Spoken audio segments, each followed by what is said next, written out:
Chapter 8. It was generally agreed in New York that the Countess Olenska had lost her looks. She had appeared there first in Newland Archer's boyhood as a brilliantly pretty little girl of 9 or 10, of whom people said that she ought to be painted. Her parents had been continental wanderers, and after a roaming babyhood she had lost them both and been taken in charge by her aunt, Medora Manson, also a wanderer who was herself returning to New York to settle down. Poor Medora, repeatedly widowed, was always coming home to settle down, each time in a less expensive house, and bringing with her a new husband or an adopted child. But after a few months she invariably parted from her husband or quarrelled with her ward, and, having got rid of her house at a loss, set out again on her wanderings. As her mother had been a Rushworth, and her last unhappy marriage had linked her to one of the crazy Chiverses, New York looked indulgently on her eccentricities. But when she returned with her little orphaned niece, whose parents had been popular in spite of their regrettable taste for travel, people thought it a pity that the pretty child should be in such hands. Everyone was disposed to be kind to little Ellen Mingott, though her dusky red cheek and tight curls gave her an air of gaiety that seemed unsuitable in a child who should still have been in black for her parents. It was one of the misguided Medora's many peculiarities to flout the unalterable rules that regulated American mourning, and when she stepped from the steamer her family were scandalized to see that the crepe veil she wore for her own brother was 7 inches shorter than those of her sisters-in-law, while little Ellen was in crimson merino and amber beads, like a gypsy foundling. But New York had so long resigned itself to Medora that only a few old ladies shook their heads over Ellen's gaudy clothes, while her other relations fell under the charm of her high color and high spirits. She was a fearless and familiar little thing who asked disconcerting questions, made precocious comments, and possessed outlandish arts, such as dancing a Spanish shawl dance and singing Neapolitan love songs to a guitar. Under the direction of her aunt, whose real name was Mrs. Thorley Chivers, but who, having received a papal title, had resumed her first husband's patronymic, and called herself the Marchioness Manson, because in Italy she could turn it into Manzoni. The little girl received an expensive but incoherent education, which included drawing from the model, a thing never dreamed of before, and playing the piano in quintets with professional musicians. Of course, no good could come of this, and when a few years later poor Chivers finally died in a madhouse, his widow, draped in strange weeds, again pulled up stakes and departed with Ellen, who had grown into a tall, bony girl with conspicuous eyes. For some time no more was heard of them. Then news came of Ellen's marriage to an immensely rich Polish nobleman of legendary fame, whom she had met at a ball at the Tuileries, and who was said to have princely establishments in Paris, Nice, and Florence, a yacht at Cowes, and many square miles of shooting in Transylvania. She disappeared in a kind of sulphurous apotheosis, and when, a few years later, Medora again came back to New York, subdued, impoverished, mourning a third husband, and in quest of a still smaller house, people wondered that her rich niece had not been able to do something for her.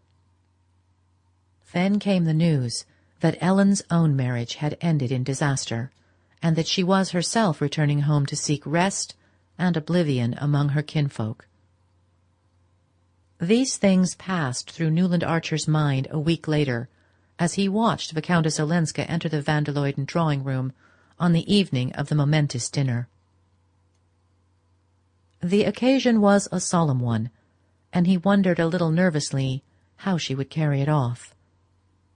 She came rather late, one hand still ungloved and fastening a bracelet about her wrist, yet she entered without any appearance of haste or embarrassment the drawing-room in which New York's most chosen company was somewhat awfully assembled.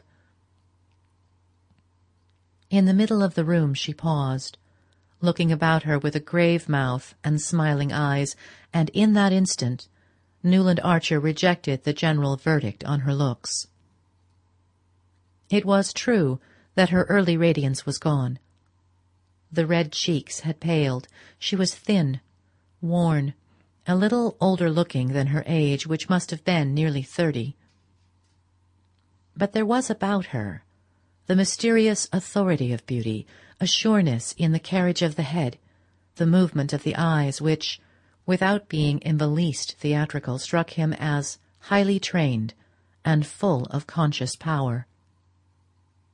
At the same time, she was simpler in manner than most of the ladies present, and many people, as he heard afterwards from Janey, were disappointed that her appearance was not more stylish, for stylishness was what New York most valued.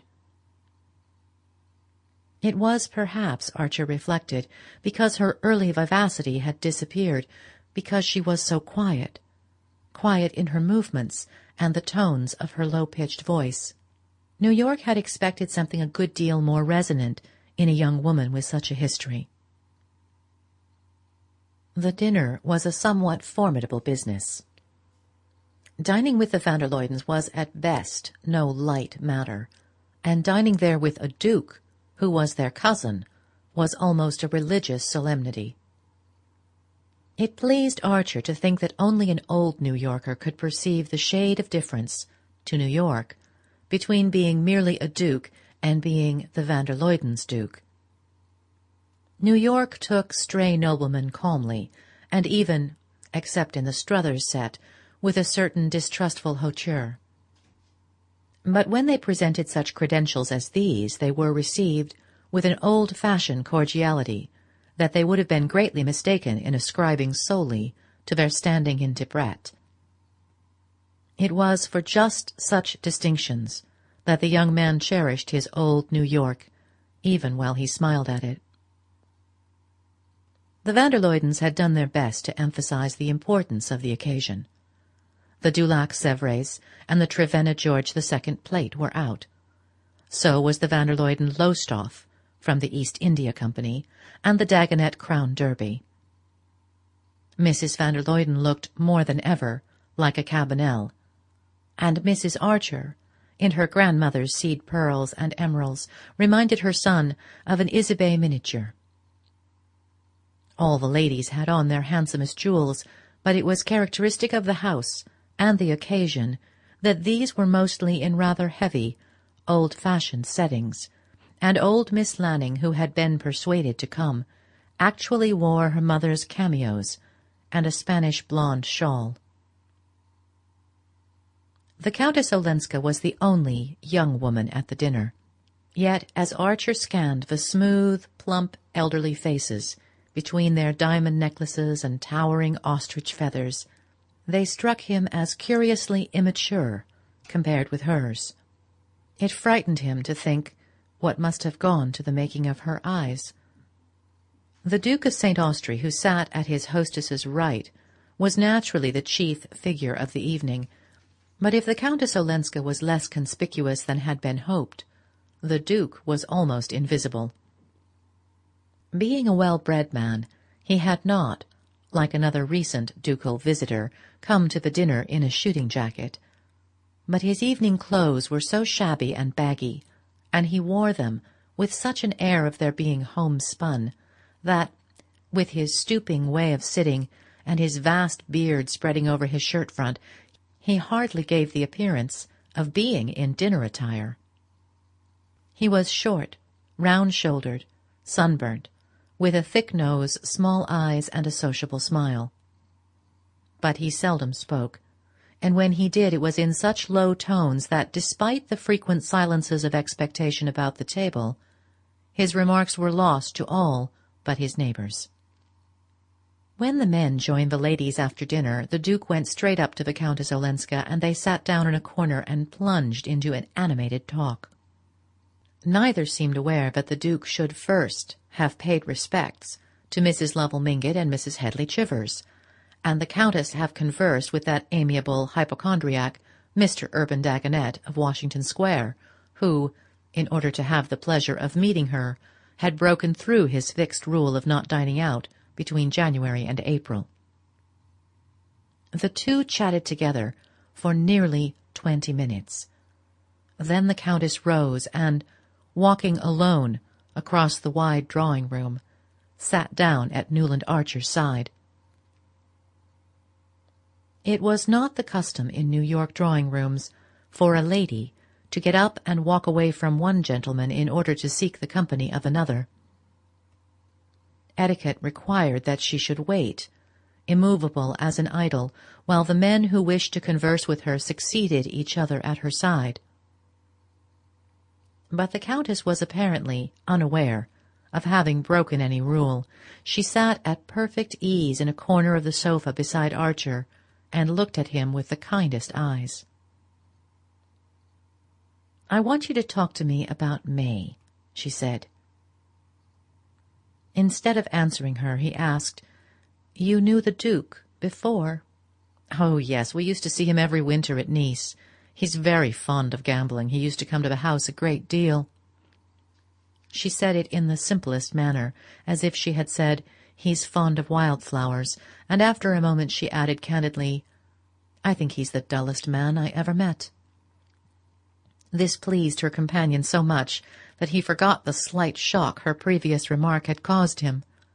It was undeniably exciting to meet a lady who found the van der Luydens' Duke dull, and dared to utter the opinion. He longed to question her, to hear more about the life of which her careless words had given him so illuminating a glimpse. But he feared to touch on distressing memories, and before he could think of anything to say, she had strayed back to her original subject. "May is a darling. I've seen no young girl in New York so handsome and so intelligent. Are you very much in love with her?" Newland Archer reddened and laughed. "As much as a man can be." She continued to consider him thoughtfully, as if not to miss any shade of meaning in what he said. "Do you think, then, there is a limit?" "To being in love? If there is, I haven't found it." She glowed with sympathy. "Oh, it's really and truly a romance." "The most romantic of romances." "How delightful! And you found it all out for yourselves. It was not in the least arranged for you?" Archer looked at her incredulously. "Have you forgotten," he asked with a smile, "that in our country we don't allow our marriages to be arranged for us?"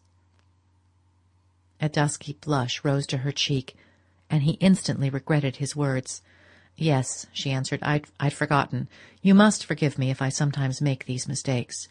I don't always remember that everything here is good that was bad where I've come from."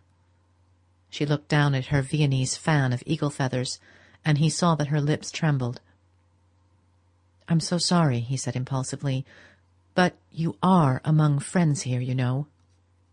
"Yes, I know. Wherever I go I have that feeling. That's why I came home. I want to forget everything else, to become a complete American again, like the Mingotts and Wellands and you and your delightful mother and all the other good people here tonight. Ah, here's May arriving, and you will want to hurry away to her," she added, but without moving, and her eyes turned back from the door to rest on the young man's face. The drawing-rooms were beginning to fill up with after-dinner guests, and, following Madame Olenska's glance, Archer saw May Welland entering with her mother. In her dress of white and silver, with a wreath of silver blossoms in her hair, the tall girl looked like a Diana, just alighting from the chase. "Oh," said Archer, "I have so many rivals. You see, she's already surrounded. And there's the Duke being introduced." "Then stay with me a little longer," Madame Olenska said in a low tone. just touching his knee with her plumed fan. It was the lightest touch, but it thrilled him like a caress. "Yes, let me stay," he answered in the same tone, hardly knowing what he said, but just then Mr. van der Luyden came up, followed by old Mr. Urban Dagonet. The Countess greeted them with her grave smile, and Archer, feeling his host's admonitory glance on him, rose and surrendered his seat. Madame Olenska held out her hand as if to bid him good-bye. "Tomorrow, then, after 5, I shall expect you," she said, and then turned back to make room for Mr. Dagonet. "Tomorrow," Archer heard himself repeating, though there had been no engagement, and during their talk she had given him no hint that she wished to see him again. As he moved away, he saw Lawrence Lefferts, tall and resplendent, leading his wife up to be introduced, and heard Gertrude Lefferts say, as she beamed on the Countess with her large, unperceiving smile, "But I think we used to go to dancing school together when we were children." Behind her, waiting their turn to name themselves to the Countess, Archer noticed a number of the recalcitrant couples who had declined to meet her at Mrs. Lovell Mingott's. As Mrs. Archer remarked, when the van der Luydens chose, they knew how to give a lesson. The wonder was that they chose so seldom. The young man felt a touch on his arm and saw Mrs. van der Luyden looking down on him from the pure eminence of black velvet and the family diamonds. "It was good of you, dear Newland, to devote yourself so unselfishly to Madame Olenska. I told your cousin Henry he must really come to the rescue." He was aware of smiling at her vaguely, and she added, as if condescending to his natural shyness, "I've never seen May looking lovelier. The Duke thinks her the handsomest girl in the room." Chapter 9. The Countess Olenska had said, "after 5." And at half after the hour Newland Archer rang the bell of the peeling stucco house, with a giant wisteria throttling its feeble cast-iron balcony, which she had hired far down West 23rd Street from the vagabond Medora. It was certainly a strange quarter to have settled in.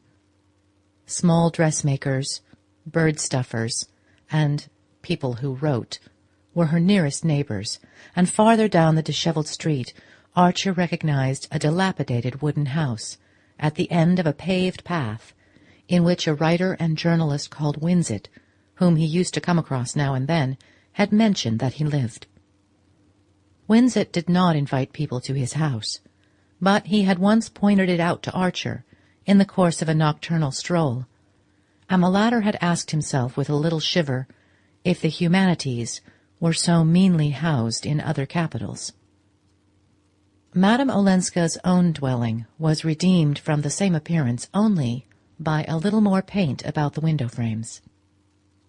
And as Archer mustered its modest front, he said to himself that the Polish Count must have robbed her of her fortune as well as of her illusions. The young man had spent an unsatisfactory day.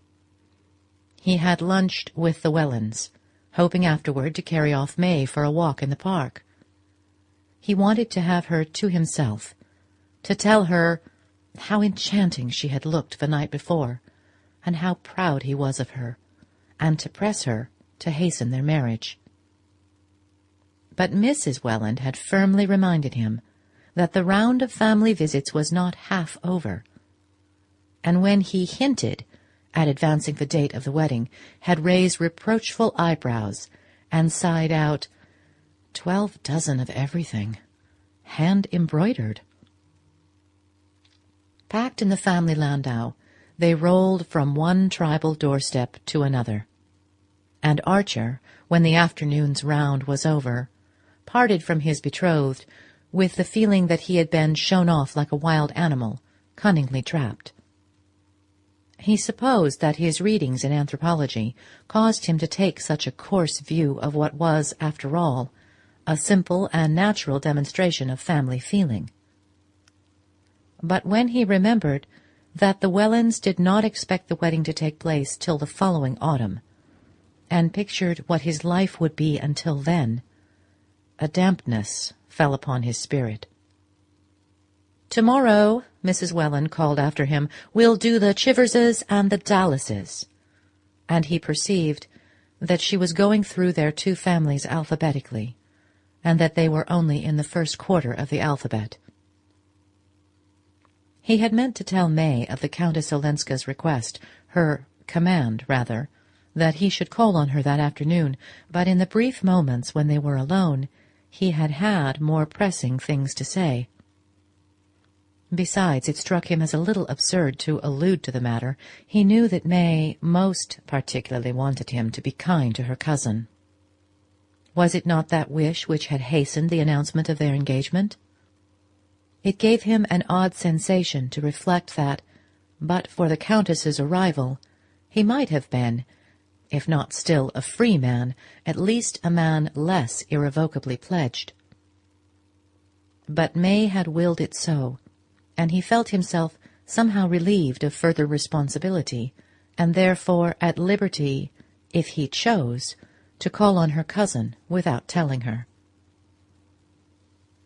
As he stood on Madame Olenska's threshold, curiosity was his uppermost feeling. He was puzzled by the tone in which she had summoned him. He concluded that she was less simple than she seemed. The door was opened by a swarthy, foreign-looking maid with a prominent bosom under a gay neckerchief, whom he vaguely fancied to be Sicilian.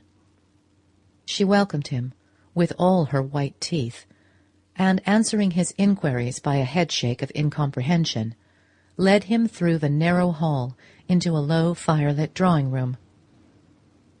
The room was empty, and she left him for an appreciable time to wonder whether he had gone to find her mistress, or whether she had not understood what he was there for, and thought it might be to wind the clocks, of which he perceived that the only visible specimen had stopped.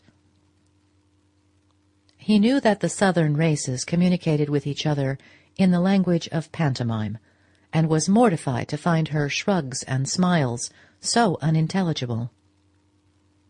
At length she returned with a lamp, and Archer, having meanwhile put together a phrase out of Dante and Petrarch, evoked the answer, "La signora I fiori, ma verrà subito," which he took to mean, "She's out, but you'll soon see." What he saw, meanwhile, with the help of the lamp, was the faded, shadowy charm of a room unlike any room he had known. He knew that the Countess Olenska had brought some of her possessions with her. Bits of wreckage, she called them, and these, he supposed, were represented by some small, slender tables of dark wood, a delicate little Greek bronze on the chimney-piece, and a stretch of red damask nailed to the discoloured wallpaper behind a couple of Italian-looking pictures in old frames. Newland Archer prided himself on his knowledge of Italian art. His boyhood had been saturated with Ruskin, and he had read all the latest books: John Addington Symonds, Vernon Lee's Euphorion, the essays of P.G. Hamerton, and a wonderful new volume called The Renaissance by Walter Pater. He talked easily of Botticelli, and spoke of Father Angelico with a faint condescension. But these pictures bewildered him, for they were like nothing that he was accustomed to look at, and therefore able to see, when he travelled in Italy. And perhaps also his powers of observation were impaired by the oddness of finding himself in this strange empty house, where apparently no one expected him. He was sorry that he had not told May Welland of Countess Olenska's request, and a little disturbed by the thought that his betrothed might come in to see her cousin. What would she think if she found him sitting there with the air of intimacy implied by waiting alone in the dusk at a lady's fireside? But since he had come, he meant to wait, and he sank into a chair and stretched his feet to the logs. It was odd to have summoned him in that way and then forgotten him, but Archer felt more curious than mortified. The atmosphere of the room was so different from any he had ever breathed that self-consciousness vanished in the sense of adventure. He had been before in drawing-rooms hung with red damask, with pictures of the Italian school. What struck him was the way in which Medora Manson's shabby hired house, with its blighted background of pampas grass and Rogers statuettes, had, by a turn of the hand and the skilful use of a few properties, been transformed into something intimate, foreign, subtly suggestive of old romantic scenes and sentiments. He tried to analyze the trick, to find a clue to it in the way the chairs and tables were grouped, in the fact that only 2 Jacqueminot roses, of which nobody ever bought less than a dozen, had been placed in the slender vase at his elbow, and in the vague, pervading perfume that was not what one put on handkerchiefs, but rather like the scent of some far-off bazaar, a smell made up of Turkish coffee and ambergris and dried roses. His mind wandered away to the question of what May's drawing-room would look like. He knew that Mr. Welland, who was behaving very handsomely, already had his eye on a newly built house in East 39th Street. The neighborhood was thought remote, and the house was built in a ghastly greenish-yellow stone that the younger architects were beginning to employ as a protest against the brownstone of which the uniform hue coated New York like a cold chocolate sauce. But the plumbing was perfect. Archer would have liked to travel, to put off the housing question, but though the Wellands approved of an extended European honeymoon, perhaps even a winter in Egypt, they were firm as to the need of a house for the returning couple. The young man felt that his fate was sealed, and for the rest of his life he would go up every evening between the cast-iron railings of that greenish-yellow doorstep, and pass through a Pompeian vestibule into a hall with wainscoting of varnished yellow wood. But beyond that his imagination could not travel. He knew the drawing-room above had a bay window, but he could not fancy how May would deal with it. She submitted cheerfully to the purple satin and yellow tuftings of the Welland drawing-room, to its chambouil tables and gilt vitrines full of modern Saks. He saw no reason to suppose that she would want anything different in her own house, and his only comfort was to reflect that she would probably let him arrange his library as he pleased, which would be, of course, with sincere Eastlake furniture and the plain new bookcases without glass doors. The young round-bosomed maid came in, drew the curtains, pushed back a log, and said consolingly, "Vera, Vera." When she had gone, Archer stood up and began to wander about. Should he wait any longer? His position was becoming rather foolish. Perhaps he had misunderstood Madame Olenska. Perhaps she had not invited him after all. Down the cobblestones of the quiet street came the ring of a stepper's hoofs. They stopped before the house, and he caught the opening of a carriage door. Parting the curtains, he looked out into the early dusk. A street lamp faced him, and in its light he saw Julius Beaufort's compact English brougham, drawn by a big roan, and the banker descending from it and helping out Madame Olenska. Beaufort stood, hat in hand, saying something which his companion seemed to negative. Then they shook hands, and he jumped into his carriage while she mounted the steps. When she entered the room, she showed no surprise at seeing Archer there. Surprise seemed the emotion that she was least addicted to. "How do you like my funny house?" she asked. "To me it's like heaven."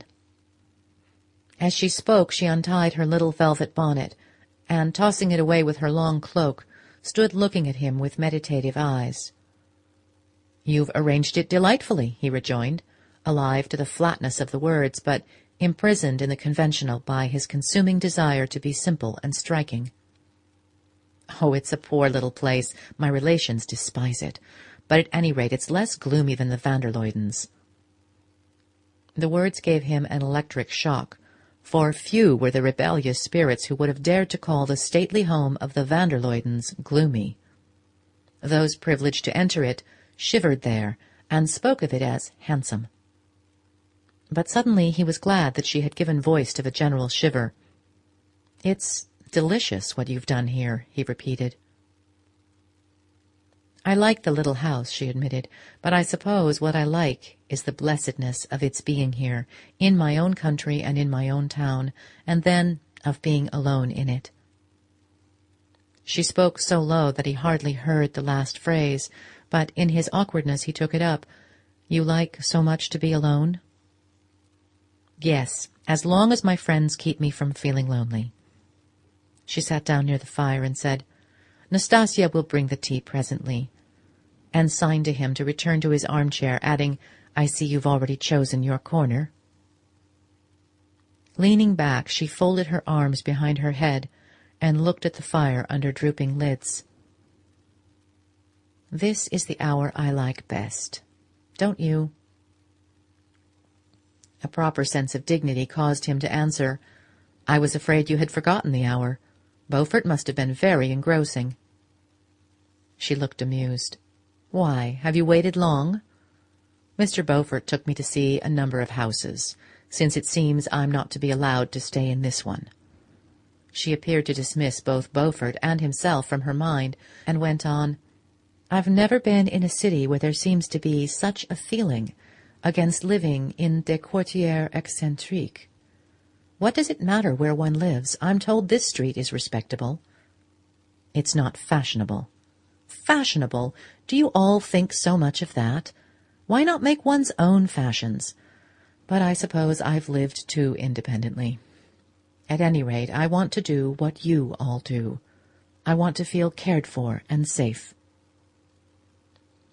He was touched, as he had been the evening before when she spoke of her need of guidance. "That's what your friends want to feel. New York's an awfully safe place," he added with a flash of sarcasm. "Yes, isn't it? One feels that," she cried, missing the mockery. "Being here is like being taken on a holiday when one has been a good little girl and done all one's lessons." The analogy was meant well, but did not altogether please him. He did not mind being flippant about New York, but disliked to hear anyone else take the same tone. He wondered if she did not begin to see what a powerful engine it was, and how nearly it had crushed her. The Lovell Mingotts' dinner, patched up in extremis out of all sorts of social odds and ends, ought to have taught her the narrowness of her escape, but either she had been all along unaware of having skirted disaster, or else she had lost sight of it in the triumph of the van der Luyden evening. Archer inclined to the former theory. He fancied that her New York was still completely undifferentiated, and the conjecture nettled him. "Last night," he said, "New York laid itself out for you. The van der Luydens do nothing by halves." "No, how kind they are. It was such a nice party. Everyone seems to have such an esteem for them." The terms were hardly adequate. She might have spoken in that way of a tea-party at the dear old Miss Lanning's. "The van der Luydens," said Archer, feeling himself pompous as he spoke, "are the most powerful influence in New York society. Unfortunately, owing to her health, they receive very seldom." She unclasped her hands from behind her head and looked at him meditatively. "Isn't that perhaps the reason?" "The reason?" "For their great influence, that they make themselves so rare." He coloured a little, stared at her, and suddenly felt the penetration of the remark. At a stroke she had pricked the van der Luydens, and they collapsed. He laughed and sacrificed them. Nastasia brought the tea, with handleless Japanese cups and little covered dishes, placing the tray on a low table. But you'll explain these things to me. You'll tell me all I ought to know, Madame Olenska continued, leaning forward to hand him his cup. It's you who are telling me, opening my eyes to things I'd looked at so long that I'd ceased to see them. She detached a small gold cigarette case from one of her bracelets, held it out to him, and took a cigarette herself. On the chimney were long spills for lighting them. Ah, then we can both help each other. But I want help so much more. You must tell me just what to do. It was on the tip of his tongue to reply, "Don't be seen driving about the streets with Beaufort."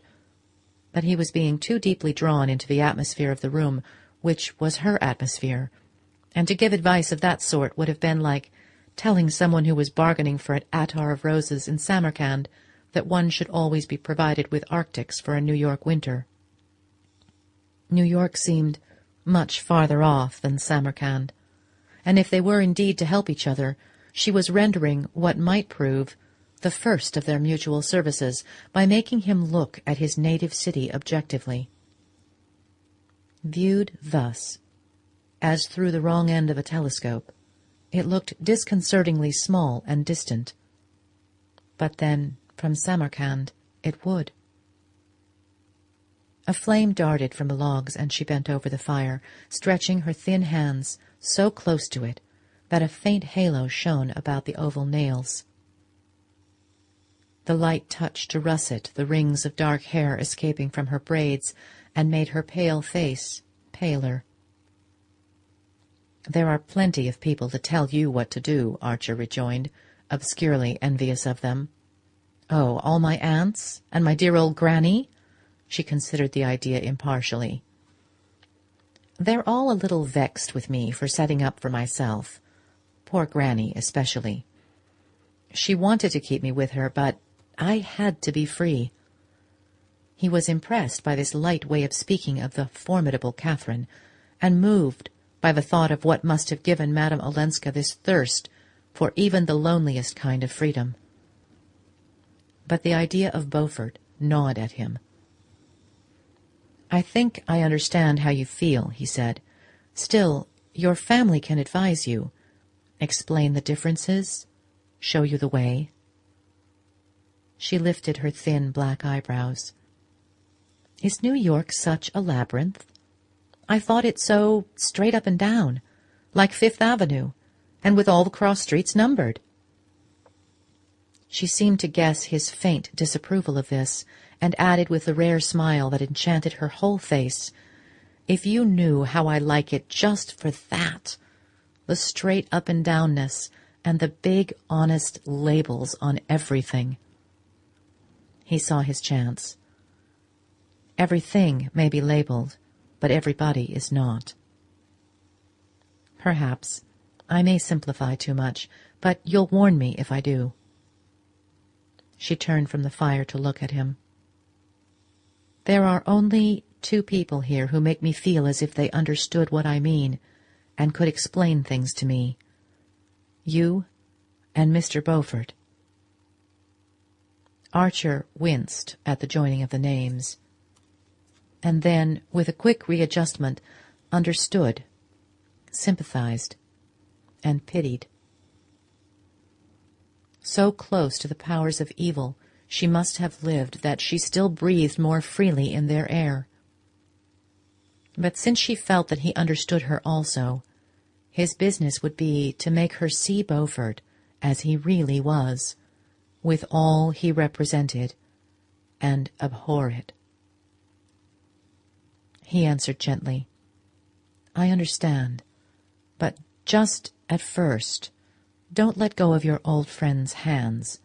I mean the older women, your Granny Mingott, Mrs. Welland, Mrs. van der Luyden. They like and admire you. They want to help you."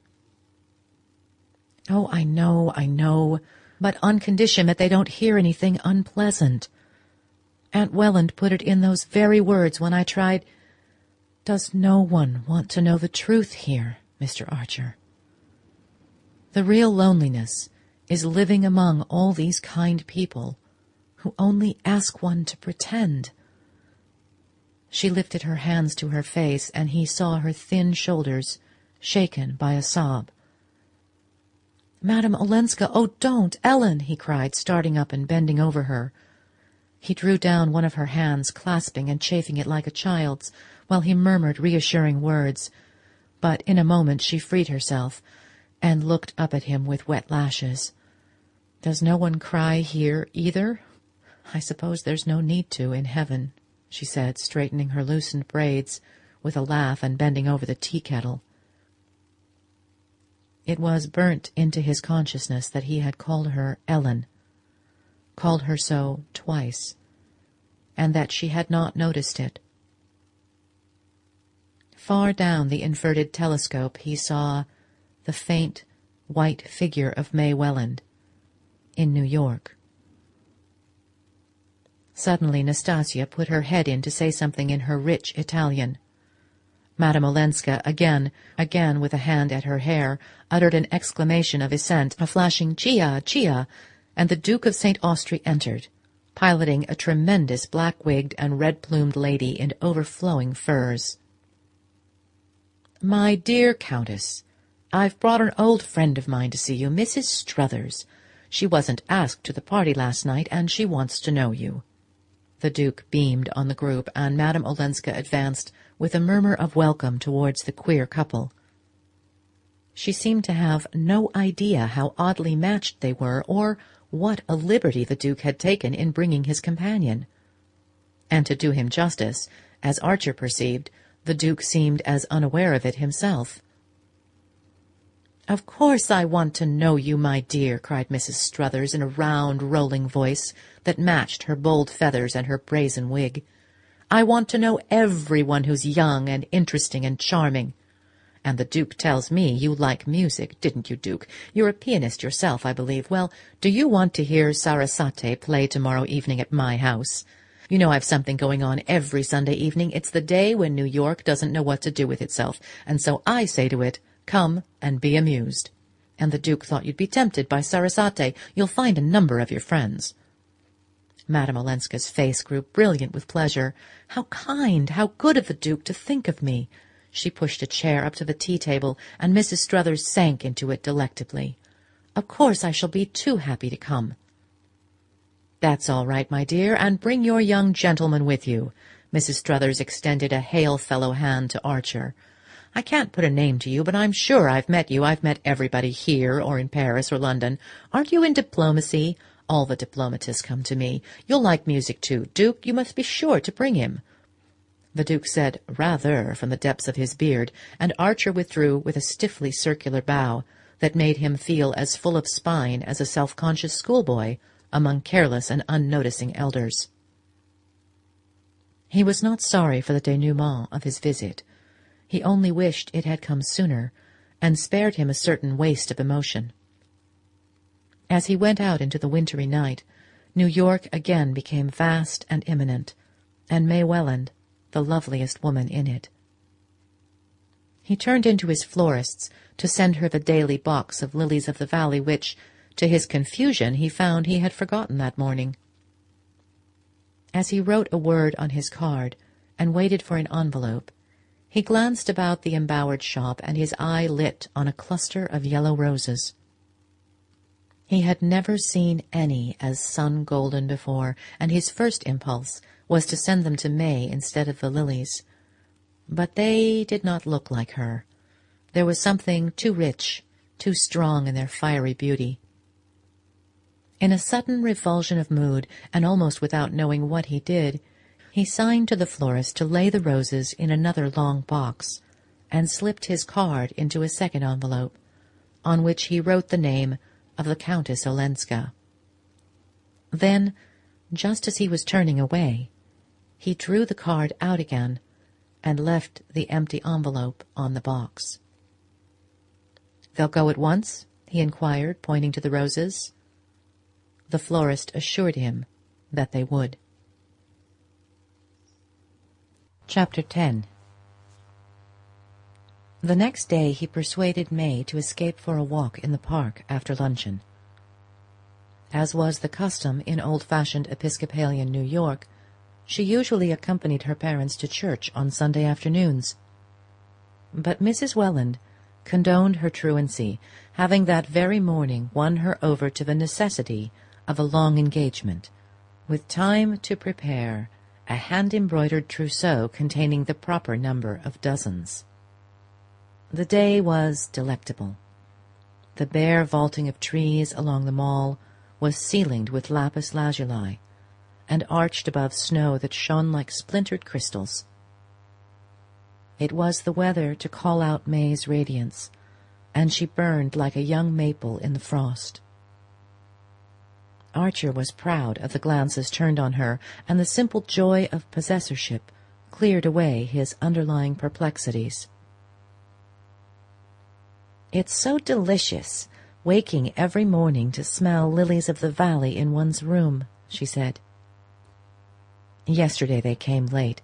I hadn't time in the morning, but your remembering each day to send them makes me love them so much more than if you'd given a standing order, and they came every morning on the minute, like one's music teacher, as I know Gertrude Lefferts did, for instance, when she and Lawrence were engaged." "Well, they would," laughed Archer, amused at her keenness. He looked sideways at her fruit-like cheek, and felt rich and secure enough to add, "When I sent your lilies yesterday afternoon, I saw some rather glorious yellow roses, and packed them off to Madame Olenska. Was that right?" "How dear of you! Anything of that kind delights her. It's odd she didn't mention it. She lunched with us today, spoke of Mr. Beaufort's having sent her wonderful orchids, and Cousin Henry van der Luyden a whole hamper of carnations from Scoider Cliff. She seems so surprised to receive flowers. Don't people send them in Europe? She thinks it's such a pretty custom." "Oh, well, no wonder mine were overshadowed by Beaufort's," said Archer irritably. Then he remembered that he had not put a card with the roses, and was vexed at having spoken of them.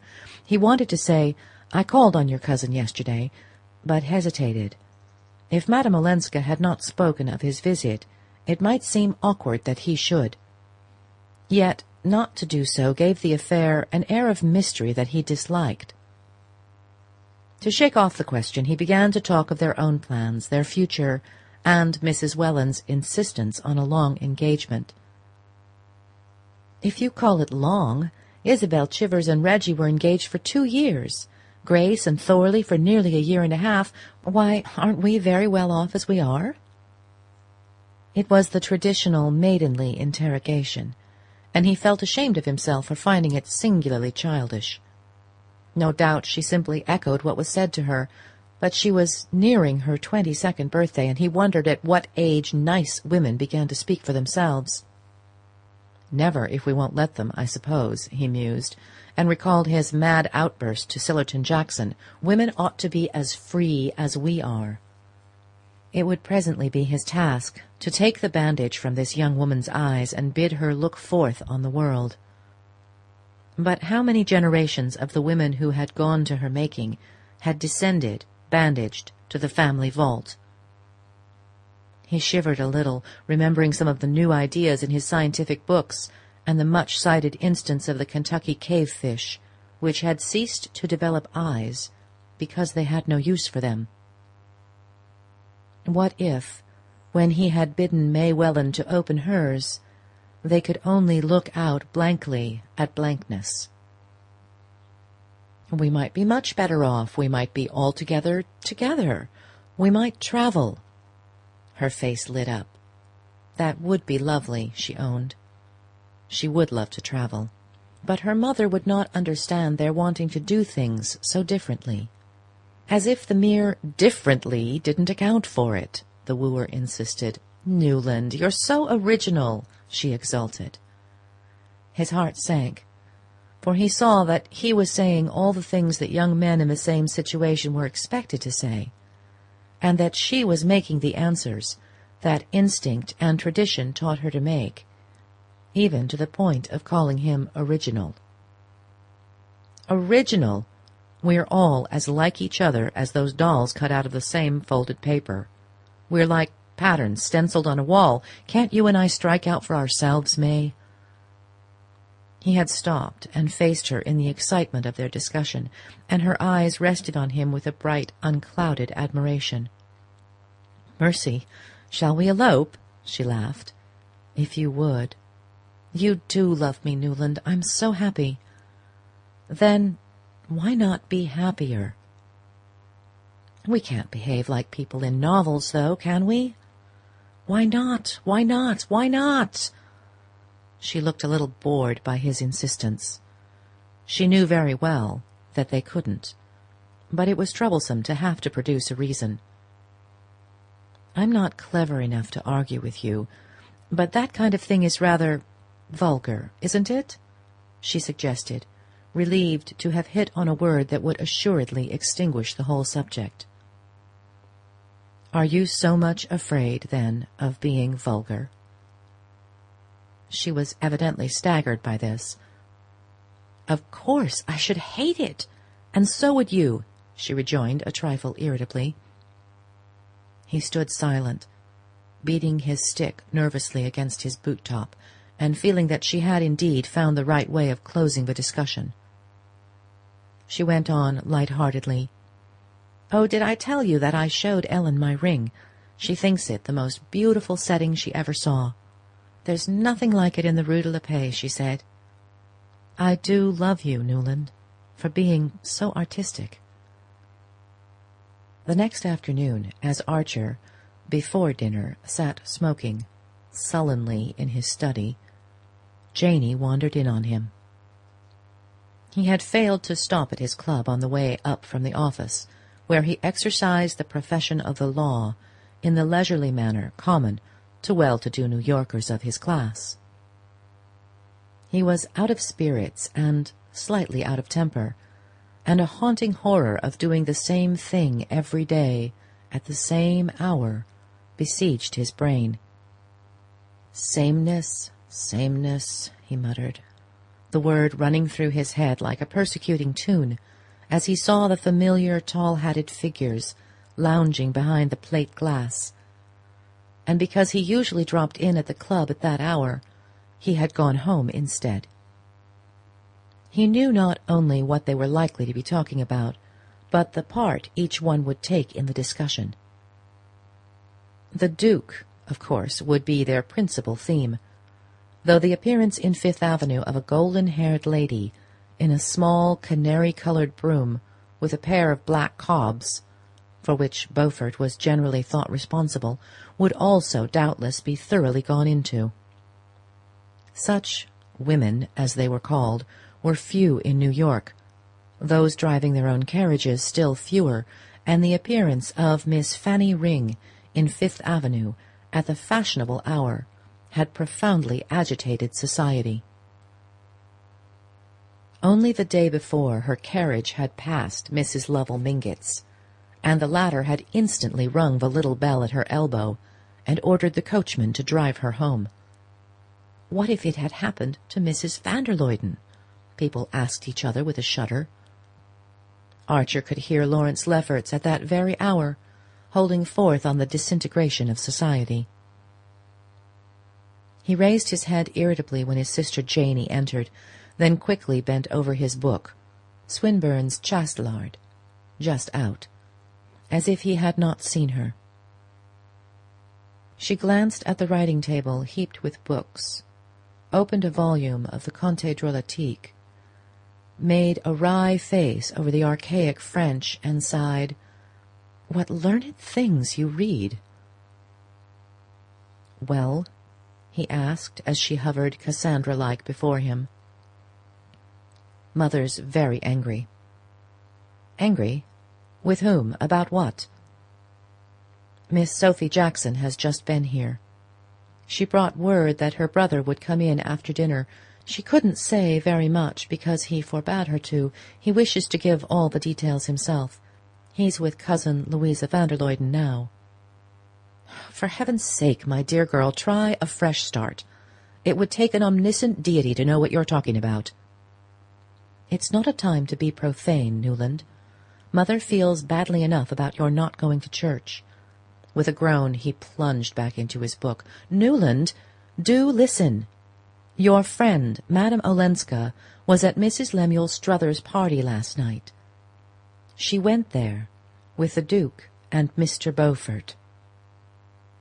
At the last clause of this announcement, a senseless anger swelled the young man's breast.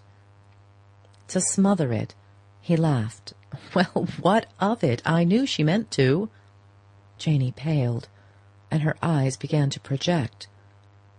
"You knew she meant to, and you didn't try to stop her? To warn her?" "Stop her? Warn her?" He laughed again. "I'm not engaged to be married to the Countess Olenska." The words had a fantastic sound in his own ears. "You're marrying into her family." "Oh, family, family," he jeered. "Newland, don't you care about family? Not a brass farthing. Nor about what Cousin Louisa van der Luyden will think? Not the half of one. If she thinks such an old maid's rubbish—" "Mother is not an old maid," said his virgin sister with pinched lips. He felt like shouting back. "Yes, she is, and so are the van der Luydens, and so we all are when it comes to being so much as brushed by the wing-tip of reality." But he saw her long, gentle face, puckering into tears, and felt ashamed of the useless pain he was inflicting. "Hang Countess Olenska! Don't be a goose, Janey. I'm not her keeper." "No, but you did ask the Wellands to announce your engagement sooner, so that we might all back her up. And if it hadn't been for that, Cousin Louisa would never have invited her to the dinner for the Duke." "Well, what harm was there in inviting her? She was the best-looking woman in the room. She made the dinner a little less funereal than the usual van der Luyden banquet. You know Cousin Henry asked her to please you. He persuaded Cousin Louisa, and now they're so upset that they're going back to Skuytercliff tomorrow. I think, Newland, you'd better come down. You don't seem to understand how Mother feels." In the drawing-room, Newland found his mother. She raised a troubled brow from her needlework to ask, "Has Janey told you?" "Yes." He tried to keep his tone as measured as her own. "But I can't take it very seriously." "Not the fact of having offended Cousin Louisa and Cousin Henry?" "The fact that they can be offended by such a trifle as Countess Olenska's going to the house of a woman they consider common." "Consider? Well, who is, but who has good music and amuses people on Sunday evenings when the whole of New York is dying of inanition." "Good music? All I know is there was a woman who got up on a table and sang the things they sing at the places you go to in Paris. There was smoking and champagne." "Well, that kind of thing happens in other places and the world still goes on." "I don't suppose, dear, you're really defending the French Sunday?" "I've heard you often enough, Mother, grumble at the English Sunday when we've been in London." "New York is neither Paris nor London." "Oh, no, it's not," her son groaned. "You mean, I suppose, that society here is not as brilliant." "You're right, I dare say, but we belong here, and the people should respect our ways when they come among us. Ellen Olenska especially. She came back to get away from the kind of life people lead in brilliant societies." Newland made no answer, and after a moment his mother ventured, "I was going to put on my bonnet and ask you to take me to see Cousin Louisa for a moment before dinner." He frowned, and she continued, "I thought you might explain to her what you've just said, that society abroad is different, that people are not as particular, and that Madame Olenska may not have realized how we feel about such things. It would be, you know, dear," she added with an innocent adroitness, "in Madame Olenska's interest if you did." "Dearest Mother, I really don't see how we're concerned in the matter. The Duke took Madame Olenska to Mrs. Struthers's. In fact, he brought Mrs. Struthers to call on her. I was there when they came. If the van der Luydens want to quarrel with anyone, the real culprit is under their own roof." Quarrel? Newland, did you ever know of Cousin Henry quarrelling? Besides, the Duke is his guest, and a stranger too. Strangers don't discriminate. How should they?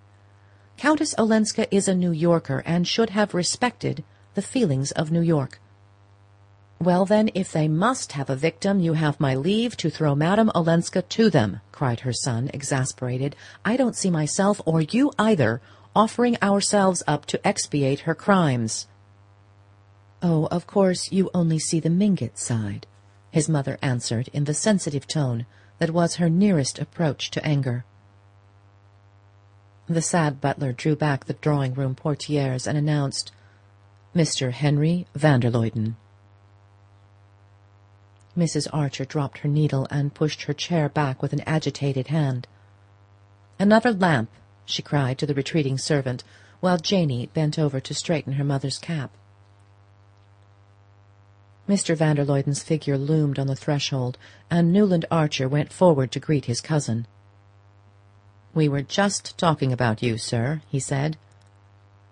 Mr. van der Luyden seemed overwhelmed by the announcement.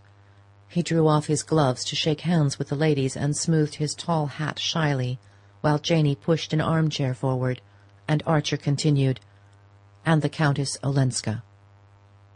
Mrs. Archer paled. "Ah, a charming woman. I have just been to see her," said Mr. van der Luyden, complacency restored to his brow. He sank into the chair, laid his hat and gloves on the floor beside him in the old-fashioned way, and went on, "She has a real gift for arranging flowers. I had sent her a few carnations from Scoider Cliff, and I was astonished. Instead of massing them in big bunches, as our head gardener does, she had scattered them about loosely, here and there. I can't say how. The Duke had told me, he said, 'Go and see how cleverly she's arranged her drawing-room.' And she has. I should really like to take Louisa to see her, if the neighbourhood were not so unpleasant." A dead silence greeted this unusual flow of words from Mr. van der Luyden. Mrs. Archer drew her embroidery out of the basket, into which she had nervously tumbled it, and Newland, leaning against the chimney-place and twisting a hummingbird feather screen in his hand, saw Janey's gaping countenance lit up by the coming of the second lamp. "The fact is," Mr. van der Luyden continued, stroking his long grey leg with a bloodless hand weighed down by the patroon's great signet ring, "the fact is, I dropped in to thank her for the very pretty note she wrote me about my flowers, and also, but this is between ourselves, of course, to give her a friendly warning about allowing the Duke to carry her off to parties with him. I don't know if you've heard." Mrs. Archer produced an indulgent smile. "Has the Duke been carrying her off to parties? You know what these English grandees are. They're all alike. Louisa and I are very fond of our cousin, but it's hopeless to expect people who are accustomed to the European courts to trouble themselves about our little republican distinctions. The Duke goes where he's amused." Mr. van der Luyden paused, but no one spoke. "Yes, it seems he took her with him last night to Mrs. Lemuel Struthers's. Sillerton Jackson has just been to us with a foolish story, and Louisa was rather troubled. So I thought the shortest way was to go straight to Countess Olenska and explain, by the merest hint, you know, how we feel in New York about certain things. I felt I might, without indelicacy, because the evening she dined with us she rather suggested, rather let me see that she would be grateful for guidance. And she was." Mr. van der Luyden looked about the room with what would have been self-satisfaction on features less purged of the vulgar passions. On his face it became a mild benevolence, which Mrs. Archer's countenance dutifully reflected. "How kind you both are, dear Henry, always. Newland will particularly appreciate what you have done because of dear May and his new relations." She shot an admonitory glance at her son, who said, "Immensely, sir, but I was sure you'd like Madame Olenska." Mr. van der Luyden looked at him with extreme gentleness. "I never ask to my house, dear Newland," he said, "anyone whom I do not like, and so I have just told Sillerton Jackson." With a glance at the clock he rose and added, "But Louisa will be waiting. We're dining early to take the Duke to the opera." After the portieres had solemnly closed behind their visitor, a silence fell upon the Archer family. "Gracious, how romantic!" at last broke explosively from Janey. No one knew exactly what inspired her elliptic comments, and her relations had long since given up trying to interpret them. Mrs. Archer shook her head with a sigh. "Provided it all turns out for the best," she said, in the tone of one who knows how surely it will not. "Newland, you must stay and see Sillerton Jackson when he comes this evening. I really shan't know what to say to him." "Poor mother, but he won't come," her son laughed, stooping to kiss away her frown.